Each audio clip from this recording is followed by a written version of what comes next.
Hello, good morning, everyone. My name is Rhoda Wako, Head of Audit and Strategy at Sentinel Africa.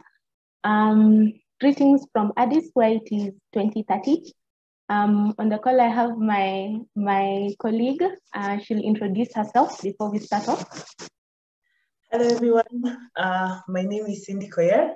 I'm the legal officer for Sentinel Africa Consulting Limited, and I will be one of the panelists today. Thanks, Cindy. We can go on. Okay, go ahead. So let me share my screen.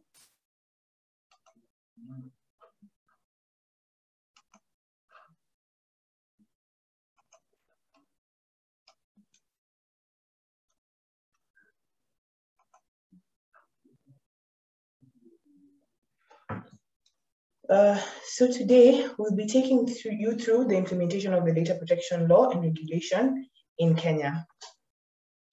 So we'll start off by looking at the relationship between privacy and security. So data protection is data protection essentially, or security, is where confidentiality, integrity, and availability of data takes place, and the privacy itself is insofar as appropriate use and control. And within that intersectionality is where protection of personal information takes place. So insofar as personally identifiable information, these are the various categories of personally identifiable information. So you may be asking yourself, what are PIIs? So PIIs are any information relating to an identified or identifiable natural person, data subject,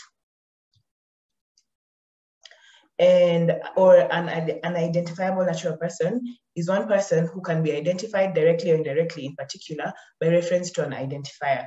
So the various categories include special categories. These involve race, ethnic origin, political opinion, religion, trade union membership, genetic data, biometric data, health data, and sexual orientation.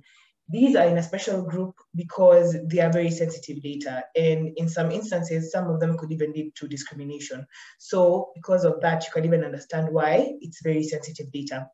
Insofar as biography, this entails data on birth, marital status, social security number, criminal records, email address, phone number, resident address, or bank information. As far as appearance, this is facial recognition, eye color, skin color, hair color, height, or even weight. Insofar as data on education and job, this is your working hours, your salary, your certificates, assessments, time tracking, tax information from students, or your student number and grades. On private life, these are your photos, your videos, messages, phone calls, IP address, browser or cookies, or geo-tracking data. Insofar as data on health, this is information on your sick leave, your doctor visits, your medical history, any genetic data, allergies, or fitness data. So here we've categorized the data from most sensitive to least sensitive. So the most sensitive is information that's of course secret. So this entails your passwords, your passport number, your health data, GPS coordinates, your religion, political affiliation. These are basically those that fall within the special category. Insofar as personal data, this is your home address, email address, home number, gender identity, or date of birth. Public, this is your username, language, device type, cookie preferences. Data which is anonymized is what you click, the websites you may visit, or what you may search. And least sensitive here is insofar as weather or energy consumption. So what is processing of PIIs? So any operation or set of operation which is performed on personal data, whether it be automated or not, insofar as collection, recording, organization, structuring, storage, adaptation, alteration, retrieval, consultation, use, disclosure of transmission, dissemination, alignment, restriction, or even erasure. So this can be seen in the form of when you're processing your payroll for your employees, insofar as access to or consultations of contacts in a database containing personal data, sending promotional emails, So in order to even send promotional emails, this infers that you have personal data with you. And the regulations, that is the Data Protection General Regulations, also has regulation insofar as how that can be done and when that can be permitted. For example, you can only do so where you have the express consent of the data subject to do so. If it's authorized by law, and you have to show cause how it is authorized by the law. And also, insofar as sending promotional emails, this involves commercial use of the personal data. So essentially, you might be asking what entails commercial use. So this is where maybe you can share a catalog based on the personal data that you have, where you share electronic messages insofar as promotions or advertising, or where you display an ad online where you used information obtained from cookies to target the advertisement of this information to a data subject. This also involves video recording or CCTV, posting photos of a person on a website, or sharing documentation, which amounts to erasure.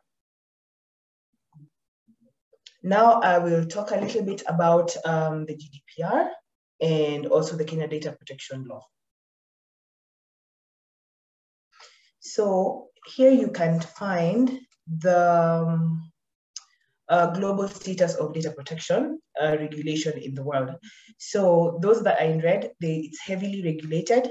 In orange, it's robustly regulated. In yellow, it's moderately regulated. And in green, it is there's limited regulation.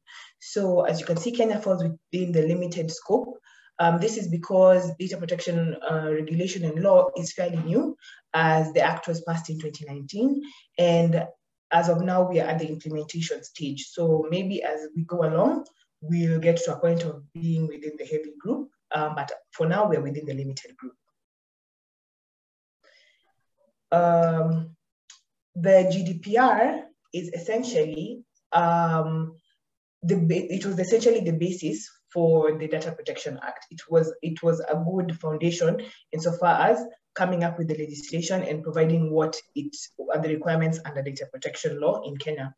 So the goal was for the GDPR to be effective in May 2018. It contains penalties of up to 4% of worldwide turnover, or 20 million, whichever is the highest. It also guarantees that physical persons can have access, modify, restore, and erase their data. This is very important, and so much so that it requires that members have at least 3 to 11 human rights laws passed to comply with this requirement. It also provides for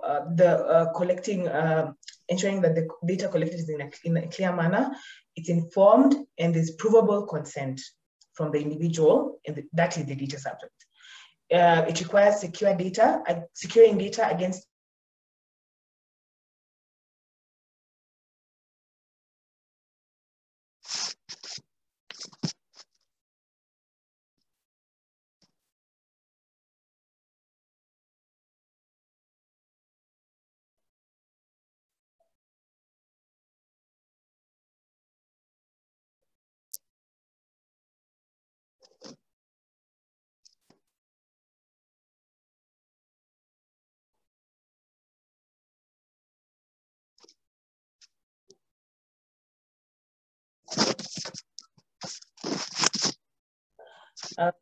we're also required to inform under the to inform the National Commission. These are the member states, that is, the National Commission for Information Technology and Civil Liberties within 72 hours of a personal data breach. For us, that is the ODPC, which we will see later. It also has a worldwide scope insofar as companies that collect and store personal data.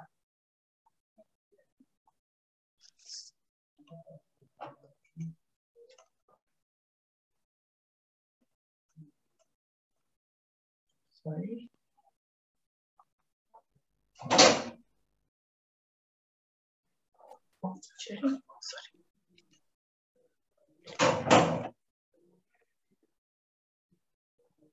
Sorry, 1 minute. Let me reshare my screen.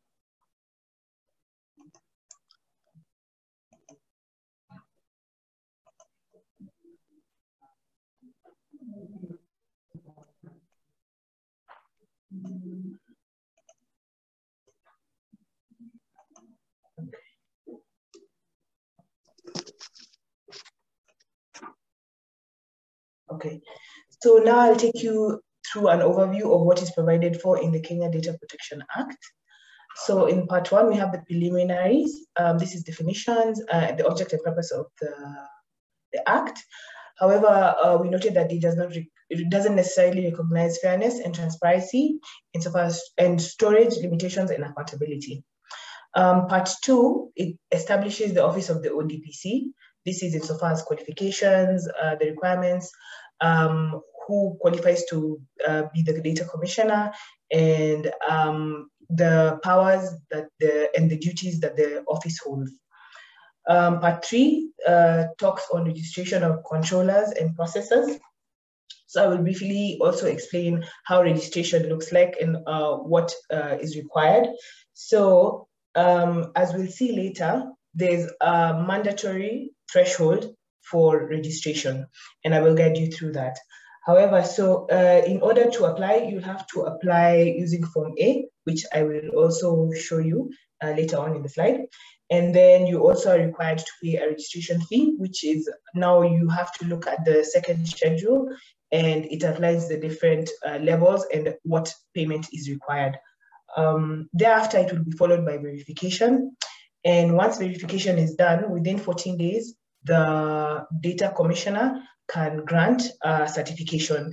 And the data commissioner can also attach certain conditions insofar as that certification. The certification will be valid for a year, and renewal has to be done 30 days before the expiry of the certificate. You're also required under the act, to display the certificate in a conspicuous place within the business premises. Part 4 outlines the principles and obligations of personal data protection, which we'll look at later. Part 5 provides for the grounds for processing of sensitive data. Part 6 provides for transfer of personal data outside of Kenya, that is data localization, proper safeguards in the instance that you transfer personal data outside of Kenya. Part 7 provides for exemptions. This is exemptions to regulations on processing data. For example, national security, historical, scientific research, and archival, etc. And Part 8 provides for enforcement provisions. This is administrative fines of up to 5 million. And lastly, Part 9 provides for delegated powers to the Cabinet Secretary. So what is the difference between a data controller and data processor?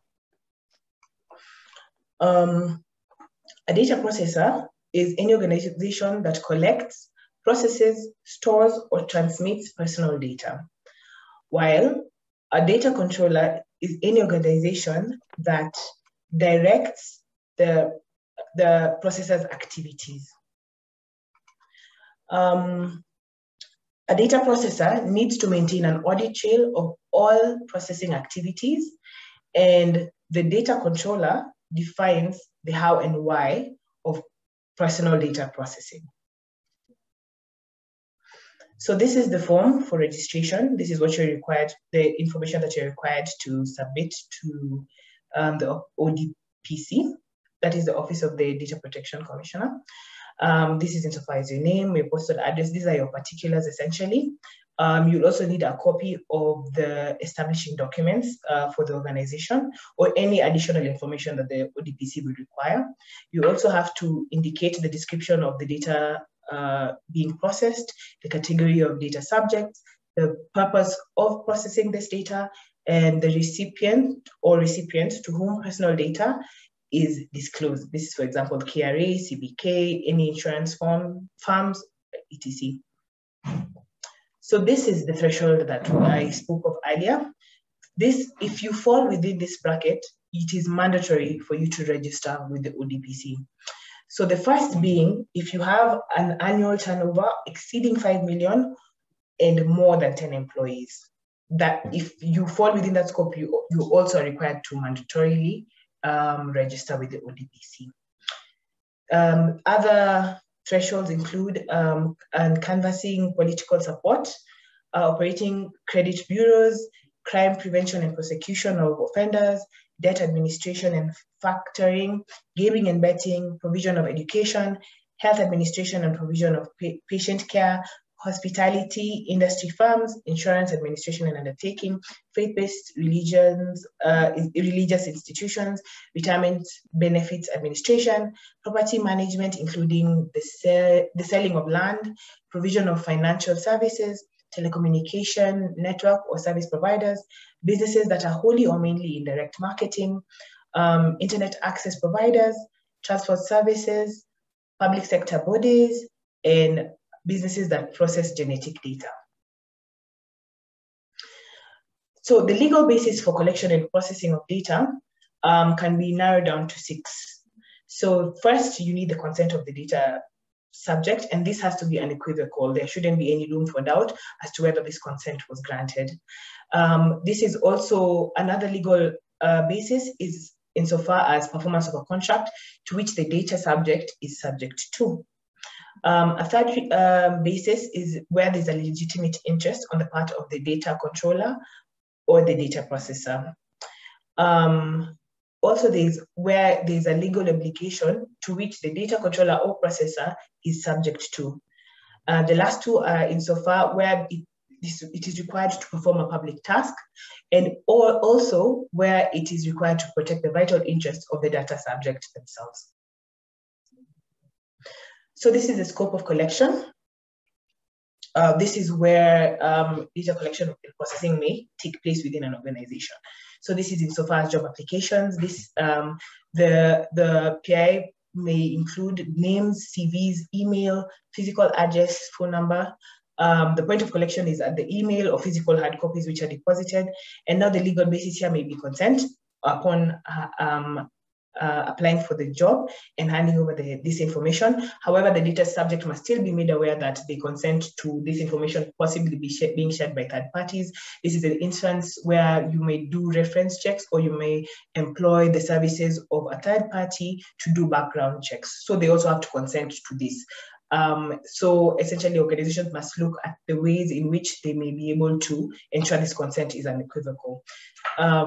This is also, data can be collected through staff information, which is names, CVs, emails, phone numbers, or biometrics. This is done at the HR management system or through the CCTV or physical address. So here the legal basis is essentially contractual because it binds the contract binds the data subject to provide this information. It may also be collected at the point of customer information. This is names, bank account details, physical address, phone number, next of kin, CCTV. This can be done where at the know your customer stage or through CCTV. And also the legal basis here is contract. It can also be done at the website user activity. So this is the user activity in the website, type of browser, IP address, or even this is essentially based on the IP. So this information is essentially collected at the website, and the legal basis here is it should essentially be consent. But insofar as the cookie policy, it should be very clear within the website that the website is using cookies, and the opt-out option should also be very clear, where you explain to the user that if you can choose to use certain cookies and not all, and what are the impacts of not allowing cookies, and the fact that they can opt out or they use. Also, it's collected at the third party through third-party information.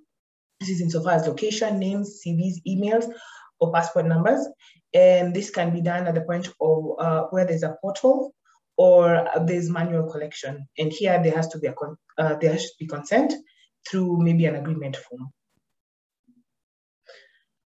Now I'll take you through the rights of a data subject. This includes the first one being the right to information. So the data subject has the right to be informed of the use of their personal data and what the purpose of this information being collected is. The second right is the right to access. The data subject has the right to access their personal data in custody of the data controller or the data processor. There's also the right to object to the processing of this personal data or even the storage of this personal data. They also have the right to correction, where they can correct any false or misleading data, or if any information has changed, they have the right to correct that with the data processor or the data controller. The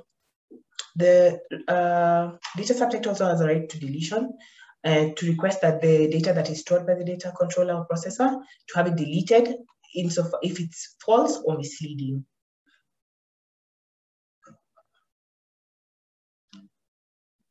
So these are premised upon the principles of processing and collecting data, which is lawfulness, purpose limitation, data minimization, accuracy, storage limitation, and integrity and confidentiality.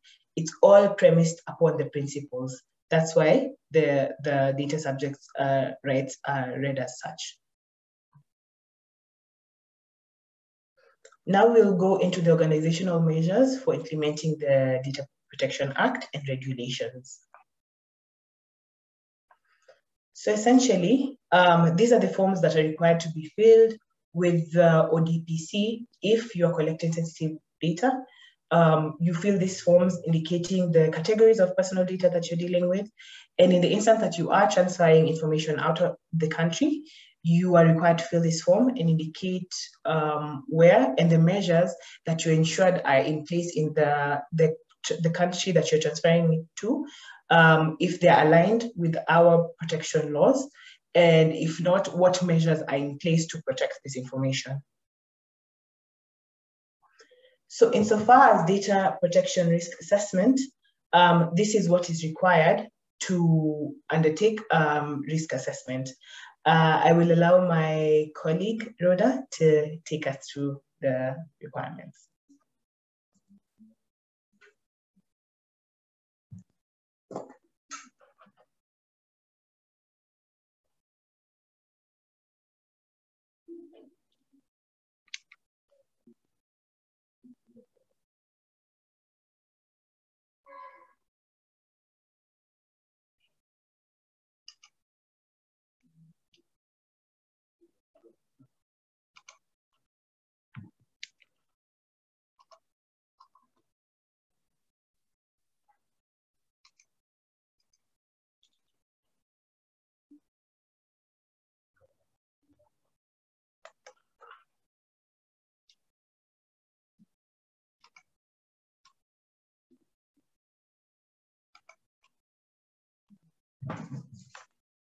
Sorry, just 1 minute. Let us inform colleagues.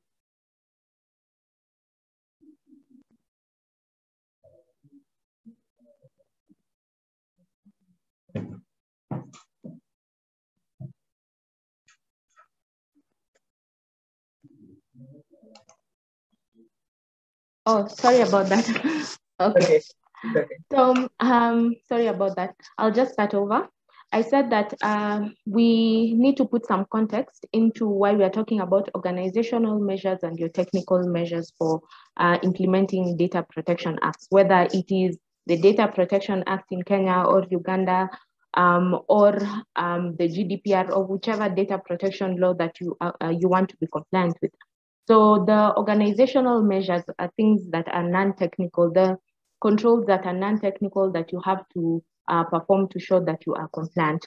Whereas your technical measures are the IT controls or the security and privacy controls that you now have to implement in your system. And that's where now things like privacy by design and privacy by default comes in.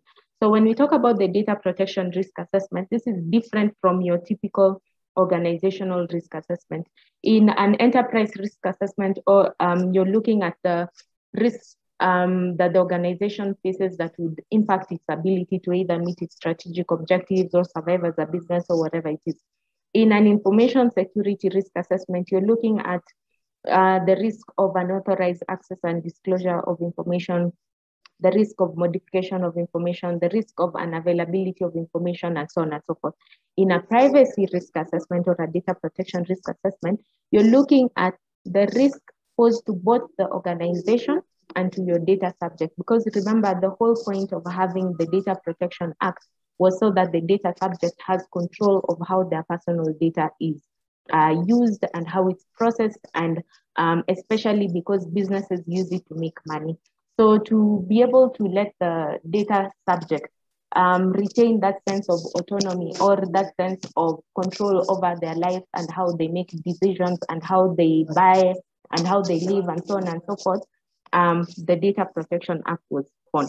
So your data protection risk assessment would now not focus solely on the needs of the business. It would focus on what are the risks if our business uses this information, let's say, to assess who can receive a loan or to assess what kind of premium to give you based on how well or how poorly you drive and so on and so forth. How would that affect the data subject in terms of the data protection principles and the rights of the data subject? So that is the difference.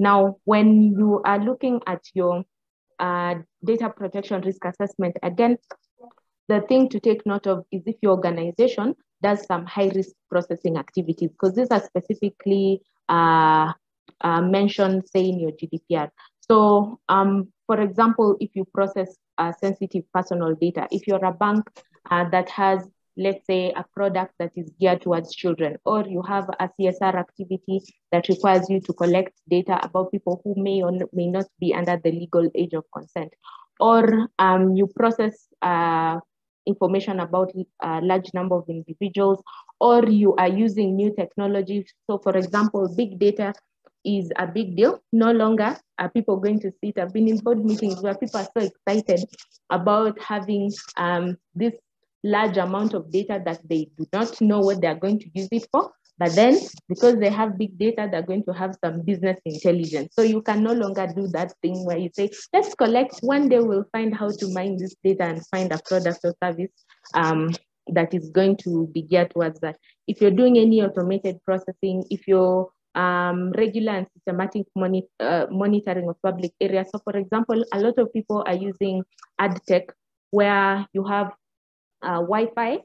If you ever connected to a Wi-Fi, it will pick you up, and the agencies are able to then glean what age you are, what your likes are, what your needs are, how long you stay in that restaurant, and so on and so forth. And then let's say it's a restaurant, that restaurant is able to now diversify its menu based on that. So if you do such types of things, then you'd have to do a privacy risk assessment geared at looking at what are the risks to the data subject.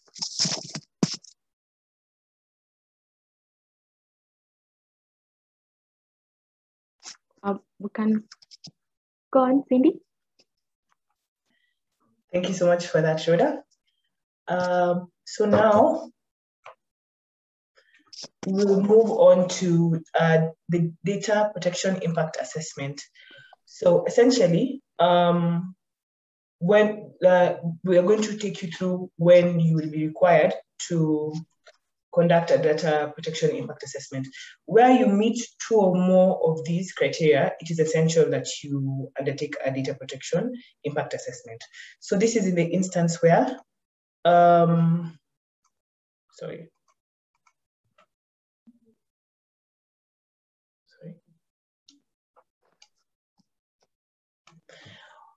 where biometric data is being processed for identification purposes, where there's automated decision-making, insofar the use of algorithms to profile, where the data is being collected by third parties, where there is use of new innovation or solution. This is maybe where you create, for example, let's say a portal where information can be collected, or it's essentially a new technology where personal data is being collected. So essentially, it would require you to undertake a DPIA in order to ascertain the risk involved insofar as the new technology, where the information entails location data, where there's exception to the right to be informed insofar as the data subject, so they don't have that right to be informed. So clearly that puts them at risk, and as such, a DPIA will be very essential. Whereas the migration from one system to at least one other, there could be a risk of loss or a risk of breach of this information. So as such, this makes it high risk, and as such, this will require a DPIA, where there is processing of scientific, historical, processing for scientific historical purposes without the consent of the data subject, or rather is large-scale processing of personal data. I don't know, Rhoda, if you have something to add on to this. So just two things to note. Your DPIA is a public-facing document. It's not like your privacy risk assessment. So you really need to be very careful how you put it together, and you need to be very transparent, seeing as a lot of people are looking at such. That documentation, first of all, is what your data protection authority or supervisory authority, whoever it is, will be looking at to grant you either a go ahead or a stop decision for whatever it is, whatever product or service that is you want to roll out. And then a data protection impact assessment typically would include your data flow diagram. So you'd really have to know where personal data is coming from, how it is being collected, how it is being stored, who it is being shared to, how many data subjects are affected by it, and what are the privacy risks, and then what's the impact on privacy. So again, you're looking at the subject rights and principles, and then the measures that have been taken and to take care or to address of those privacy impacts and risks that exist. So key to note, your data flow diagram, and then your privacy impact assessment, the risks and the mitigations that are supposed to be taken. And it's a public document. You can continue. So now, what should your data protection policy entail, or what information should it include? So this requirement is provided for in the Data Protection General Regulations. And these are some of the requirements. So essentially, it should include the nature of the personal data being collected and held, how a data subject may access this personal information and exercise their rights insofar as their personal data that is in your control, how complaints will be handled, what mechanisms are in place, is it a portal where people can register complaints, is there a register, how do people go about making complaints, the lawful purpose for which you are processing this personal data, the obligations and requirements of transfer of this personal data outside of the country or to third parties or other data processors or data controllers who are located outside of Kenya. The retention period, how long will you have this information with you before you discard of the information? And also the collection of personal data insofar as vulnerable segments. You specify which vulnerable segment, if it's children, and the criteria that's applied insofar as the protection of these children. Rhoda? So for your data protection policy, remember again, we said that the Data Protection Act was created with the intent of making people understand or have control and autonomy over how they spend or how their personal data is used. So your data protection policy or your data privacy policy, many people out there are now confuse it and they make it a whole affair, a long document with a lot of legalese and things like that. So something you can use is the Kincaid Flash grade level and ease metrics algorithm to go through your privacy policy. And the metrics that scholars out there look out for are things like the length of the privacy policy, the difficulty, the keywords relating to your data protection laws, and the readability. The higher you score on the grade, that is 0 to 100. If you score closer to 100, that means you're doing a better job with your privacy policy than someone who is scoring between 0 and 30, which means that your privacy policy can only be read and understood by someone who has a college degree, which isn't necessarily what you want to achieve as a business. As we move into a world where more people are interested in how organizations are using their data. So we'll include resources for you, but the Web X-ray application is open source and it's available for your downloads on GitHub. Can continue. Thank you for that. So what are the requirements? One of the requirements under the Data Protection Act is the requirement for a data protection officer. So what qualifications must this data protection officer have? First of all, they have to have the professional qualities insofar as diligence and ethics. They also have to have a good understanding and knowledge base insofar as the DPA, the GDPR, the institution itself, and technology. They also have to have the ability to fulfill the DPO tasks and rules. So, Rhoda, what are some of the certifications that one may acquire in order to have the professional qualities required for DPO? Okay. So a DPO typically in most organizations will either have the legal background or the technology background. For both of them, you could look at something like ISO 27701, which is a privacy information management system standard, so lead implementer or lead auditor. You could look at the International Association of Privacy Professionals. Now they have two schemes, one for people with only a legal background and the other for people with a technology background. So the certified information privacy professional would be ideal for someone who does not have a background in technology, but would like to be a DPO. And then the certified information privacy technologist is for people with an IT background who would like to ensure that privacy is embedded in the digital assets that you use, whether it is the portals that you use or applications that you use and software and so on and so forth. And there are many others out there. So you might want to know now what are the exact roles of a data protection officer. So this includes, one of the key roles actually is to define a map of risk associated with data protection and the setup controls. So they will have to be able to define this insofar as the organization in order to provide clear guidance as to what are the steps forward. They also are required to analyze the impact of a new way of processing on data protection. This is if you want to include new technology or go about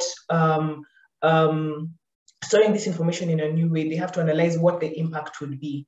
Another role is to ensure the continued compliance with the regulations. This is insofar as the GDPR, insofar as the DPA, insofar as the draft regulations as well, which upon passing will now become law. They are also supposed to organize training for employees on data protection and the requirements thereof. A data protection officer should also undertake communication with the relevant authorities on issues of data protection. So this is as far as reporting. Like, for example, one of the requirements when required to undertake a DPIA, that is an impact assessment, you are supposed to consult the data commissioner. So this is one of the things that the data protection officer will do for the organization. Then lastly, one of the roles is the resource for any subject relating to data protection of personal data. So there should be a resource to the company insofar as data protection, any new regulations, any new laws, any amendments thereof, and how the implications to the organization and how the same should be implemented in the organization. So insofar as awareness and training, this is vital insofar as compliance with the Data Protection Act and the regulations as well. So what does this look like? So this is the general training of staff regarding the data protection regulations. This is data protection and the legal obligations that the organization needs to comply with. This also entails the training of specific staff involved in processing of personal data. For example, this is your HR department, your marketing department, because you've seen the requirement insofar as commercial use of information is very, very detailed and very, very specific. So that's why the marketing department really needs training insofar as the requirements. Also, this is training of specific staff whether controllers or processors, dealing with particular risks regarding the processing of personal data. This is teams developing new products or services and solutions that may have an effect on the personal data that is being stored by the organization or being processed by the organization. At this point, I will hand it over to my colleague Rhoda to guide us through the next slide.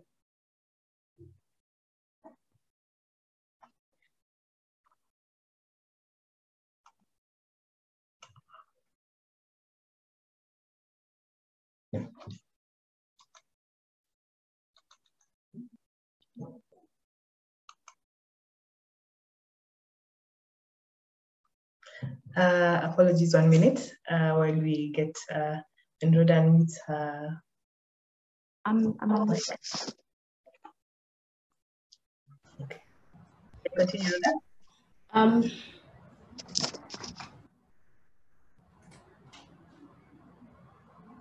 All right.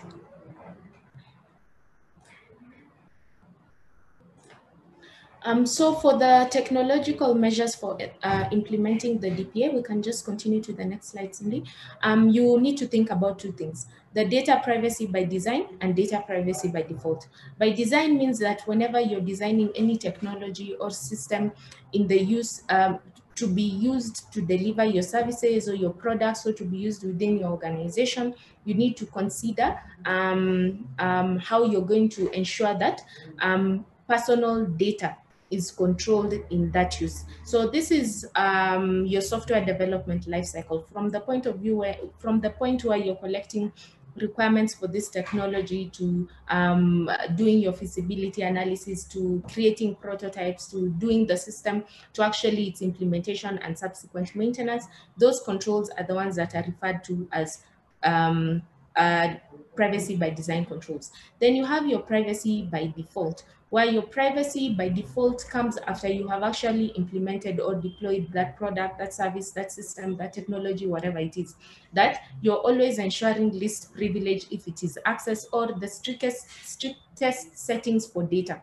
So for example, I am an insurance agency and I have an application, a telematics application that people install in their cars, and it checks whether they're a bad driver or a good driver, and based on that it calculates a premium. That is a product that actually exists out there. How we ensure privacy by default is that the data that is being collected from that telematics application would be from the beginning pseudonymized, because if or you are doing some form of encryption from the beginning, because let's say you do not even want to transmit that data in clear text, or if you are a health organization and you're collecting data to be used by different NGOs so that they can get statistics about prevalence of that disease or efficacy of medication or whatever it is. So you're collecting data. How do you ensure privacy by default? The minute that information comes from RODA to the form that is being filled in by the attendant to the database, to the national database, to the different portals that are out there for access by these NGOs, that data is pseudonymized, because I know that I don't need to have the name of Rhoda and Cindy and whoever else's details has been collected to be able to get aggregated data. So you are applying the strictest controls and protection settings right from the beginning after the technology has been deployed. And then before it is deployed, you're designing privacy requirements into that technology. So if it's a form, you're only collecting the least amount of data possible. Next slide.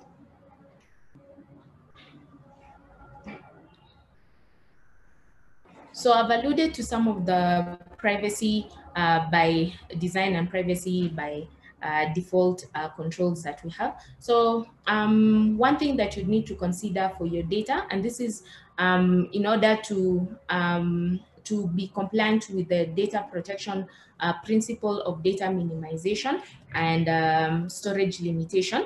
Data minimization means that you are collecting the least amount of data, and you're only processing the least amount of data required to be able to deliver your services as an organization. So the things that you apply technologically to be able to meet that principle is things like data anonymization, where you sanitize that information, and you can sanitize it either by applying tokenization, so that if, for example, I'm accepting credit card payments, but I don't want my organization to be the one to process those card numbers and CVVs, then I outsource that to another organization. What I process is a token number that relates to the card number that belongs to Rhoda. That's an example of data anonymization. The difference between, that's an example of data pseudonymization, sorry. Data anonymization is where you completely sanitize that data by removing all the personal data aspects of that data set. So for example, you collected data about a subset of people, their marital status, their health status, and so on and so forth, and you want to get data about how many females are, for example, living with this particular health concern, and so on and so forth. You don't need the specific people, so you anonymize that data, and you do that so that you can look at data minimization, and as you can comply with storage limitation, where you're only maintaining data for as long as you are required to maintain it. So if you were to apply data anonymization in a typical environment, most people maintain records of operations for years and years, even if they don't need it because they have a requirement by, let's say, a regulator to maintain that data for 10 years. But here we are saying that you could look at that data set and see what can we sanitize out of this data set to still be able to appease the Data Protection Act and to be able to appease our regulator. Next slide.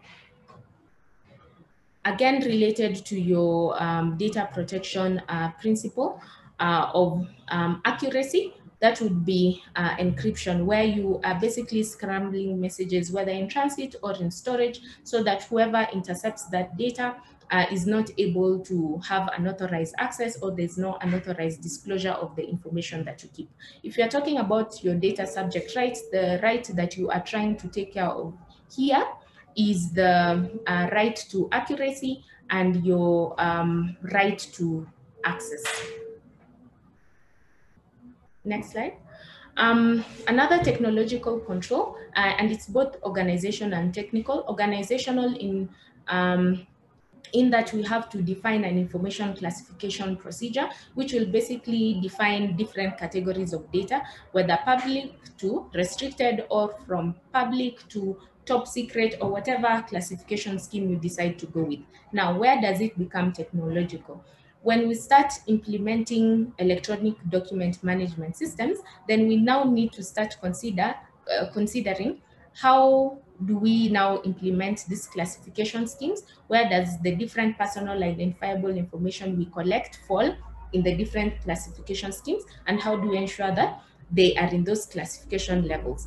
If you go a step further, you have your data leakage prevention solutions, which you will now implement based on these classification schemes. This is assuming that you have already even described what kind of personally identifiable information you hold, and then you implement that on the system so that whenever there is a personal data breach, you are actually able to identify that from a tool without waiting for that personal data breach to have a greater impact on your data subjects. Next. You have access controls. So your access controls is meant to certify the data subject right of the right to access. So your right to access and your right to accuracy. So here, what it basically means is that if you're maintaining any data, whether it is normal data or PII data, you'd have to ensure that access is controlled so that only people who who need to have access to that data, and so on and so forth. So your access control needs to consider things like the 6 Ws of granular access. So you can decide to configure what someone is able to access based on why they need to access it. So that's your role matrix, who needs to access it, again, your role matrix. You can decide to use location-based authentication, which is where, and the how now would be the how you are allowing access to this different information that you're maintaining, and when you can even time-base your access control so that people can only access data within a certain time. Now, the reason you want to maintain those records to this extent is that when a data subject exercises the right to access, they would need to know which data you have, how it is being used, who has had access to it, how has it been processed, and so on and so forth. And if there was a data breach, for example, you'd be able to demonstrate that you had the adequate level of technical controls implemented, including controlling access. Next. Next slide, please.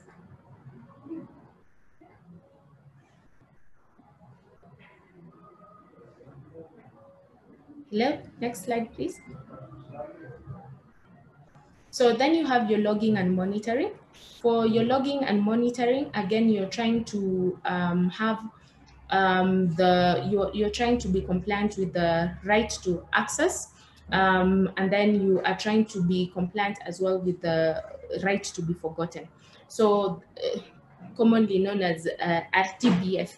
So in your logging and monitoring, when you're implementing this, you'd have to be aware. Remember things like, for example, your DPIA. When you're doing your data protection impact assessment, the first thing you'd have to identify is the channel or the collection method that you're using. So if you're doing logging and monitoring as a privacy technologist, you'd have to ensure that the logs you're collecting actually takes into consideration the channels where the PII is coming from and the different products and services that generate PII. Then you have to monitor to identify security incidents and data breaches. So this could be complemented by things like your data leakage prevention tools, your antivirus tools, and so on and so forth. You remember at the beginning, Cindy alluded to the fact that privacy is not security, but you can never have privacy without security. And that's why some of these controls look like typical security controls, but actually they're privacy controls. Then in your logging and monitoring, you'd also need to figure out how your organization is going to investigate and respond to security events and incidents. Because one of the things Cindy has mentioned again is that there is a requirement for data breach notification within 72 hours of within 24 hours of a breach occurring. And you can just correct me there, Cindy. Or longer if you have a justifiable reason. So how would you know that is happening if your technology capabilities don't allow you to do your logging and monitoring? Next slide. So last but not least, I've just grouped them together. There are a number of security and privacy controls that you put in place. Notwithstanding your database security controls, workstation security like antivirus, and your endpoint firewalls, your network security like your network access controls and things like that, your backup management, which would help you with your storage limitation and right to access, and so on and so forth. Next. Then you have data erasure and disposal. This has become really important because one of the rights that you have is the right to data portability, where you are seeing information sharing between different organizations or different companies. So how does your technology enable you to do that? If a data subject is going to exercise their right to be forgotten, how have you put in place controls to, first of all, ensure you know where all instances of their PII is, whether in your organization or to whoever you have transferred it to, and how easy can you make it for someone to be forgotten by your organization? And we saw this when a Spanish citizen successfully sued Google because Google still had information about previous scam that he had ran that had gotten him fired and all those things, and he actually won. So these are things that, in fact, the right to be forgotten, we can say, is the most commonly exercise the right, even though right now people aren't really aware that that is a right that they can sue for. So how are we prepared to ensure data erasure and disposal? And if I may say, it's also the most difficult to implement. Next. So our data protection challenges, like we said, are such as your consent. So how do you prove consent? So technologically, you'd have to ensure that whenever someone is accessing your applications and portals, you are recording that consent in a database somewhere, and you're able to actually show the time and against which privacy policy and for which products and services and so on and so forth. The right to erasure and data portability, I've told you it's the most difficult, but it's the most rewarding depending on what field or industry you're in. So it's difficult because you'd need to figure out how to where all data sits, and it would mean that you really have control over the data that you have. And then for your data portability, it has given us opportunities out there for open banking and things like that, where financial institutions and fintechs are looking at how they can create more revolutionary products by sharing financial information between them. So people are coming up with that infrastructure to be able to leverage data privacy to create new products. Compliance for third parties, if you transfer data to third parties, is very difficult. I've seen someone asking even now if there are restrictions to transfer data outside of the country. There are no restrictions per se or explicit restrictions, but you'd have to register and show that that third party has the adequate security and privacy controls in place to actually ensure compliance with the Data Protection Act and protection of the data subject. Then the cost of compliance is high because you need to train and you need to implement different systems. Last but not, in the last part of this section, how do you now put this all together? You could implement the data protection framework outside of a standard like this, just doing your awareness at the different levels, strategic at the board level, at the managerial level, and at operation level. You could do your DPA compliance, you do your policies, and so on and so forth. You could choose to go this route where you're just looking at the different aspects of the Data Protection Act, and then you are implementing that. Or, and we can move on to the next slide, and then you embed your security. Or you could go the framework way, where now as a result of the different data protection laws that are coming up, ISO has come up with a standard for privacy information management. So for example, GDPR Article 42 said that you could implement 27001 to demonstrate compliance with some aspects of data privacy. Now, at the time, there was no standard for privacy information management system. Now, what ISO did in October of 2019 is that they documented a standard for privacy information management that extended the requirements for security that were in the standard for security, which is 27001. So that is what ISO 27701 is. It is meant to include the specific requirements of data protection that are included for processors and controllers in the Data Protection Act, in the GDPR, in one standard that organizations can follow. Now, what it gives us are specific requirements for privacy controllers and privacy processors, in addition to the security requirements that you would have. Next slide. So the relationship is that in order for you to be certified against the standard for privacy information management and demonstrate either to the supervisory authority for GDPR or the ODPC, if you're talking about Kenya or whoever your authority is, you'd need to implement a standard, or you could implement a standard rather, or you could decide to go the data protection framework way. You could create your own. But if you decide to go the standard way, you just need a certificate to show that you're compliant. Now, in order for you to get this certificate, you first need to implement an information security management system. Remember, because security can exist without privacy, but privacy can never exist without security. And then now once you implement your ISMS, you embed your privacy information management system on top of that. Now, a question I get a lot is, do I have to go for 27001 certification and then next year, that's when I go for PIMS? You can actually do this implementation at the same time. So if you are an organization that doesn't currently have a framework, you're in luck.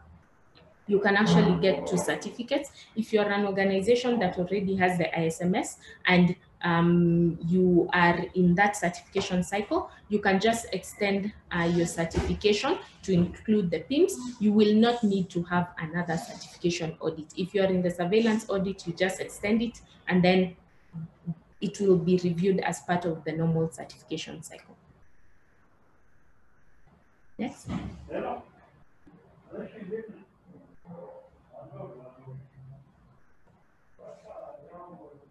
All right, so I think we've run out of time, but that was the gist of it. You can go the data protection way, or you can go the standard way. So key takeaways from this, Cindy, you can take it away. Okay, so essentially, one of the key things is insofar as registration. So there should be annual registration with the ODPC if you are a data controller or a data processor. If you fall within the mandatory threshold, registration is mandatory, and the manner in which you should register, I went through that earlier on. There should be notification of breach to the ODPC within 72 hours of being informed of the breach and of the confidentiality of the PII. Then you're also supposed to have a data protection policy as an organization. So essentially you should develop, publish, and regularly update this policy to reflect personal data handling and the practices undertaken by the organization. Then you should also perform a DPIA if you've met 2 or more of the criteria that I had established earlier. And this is insofar as taking track of the personal data flow across your business processes, illicit threats of privacy rights, and determining countermeasures on the same. And you should also submit the same to the ODPC. But before undertaking this, you should consult the ODPC so that you can obtain guidance on the same. Penalties of the DPA go up to 5 million Kenya shillings or 1% of annual turnover, whichever is less. And also you will also be required to compensate the data subject in the instance of breach or wherever there is distress or any other non-financial losses that they undergo. You will have to compensate them for the same. All right. With that being said, student. While we open the floor to questions, maybe I can just start off with the questions I remember. Hopefully we have a few minutes. I know we are past time. Just the questions I remember, the ones that from the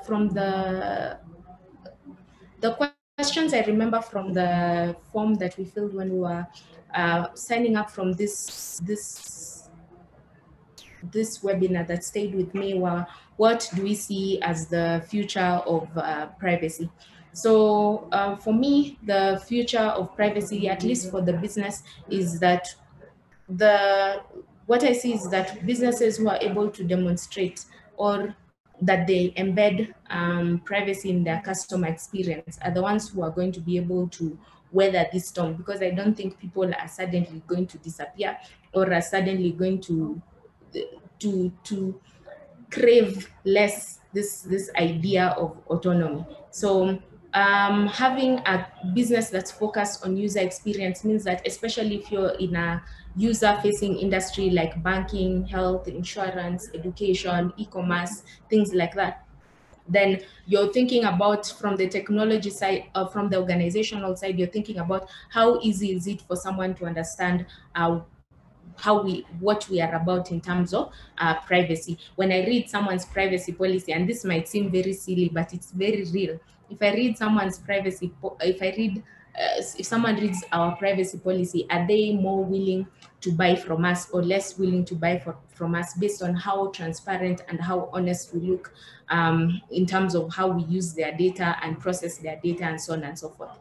Then things like from the technology side, how have we automated most of those data protection rights and principles. So again, if you're in a user-facing industry where people have to interact with an application from your organization and things like that, how easy have you made it for your customers to exercise their right to be forgotten, their right to access, their right to automated, their right to reject automated decision making, their right to objection. So like that one is interesting for me because most people think compliance is putting an opt-out in a USS in a push message or in a push notification, or putting an opt-out in an email, where that is the lazy way of doing compliance. If you're really about privacy, then you'd be talking about opting in.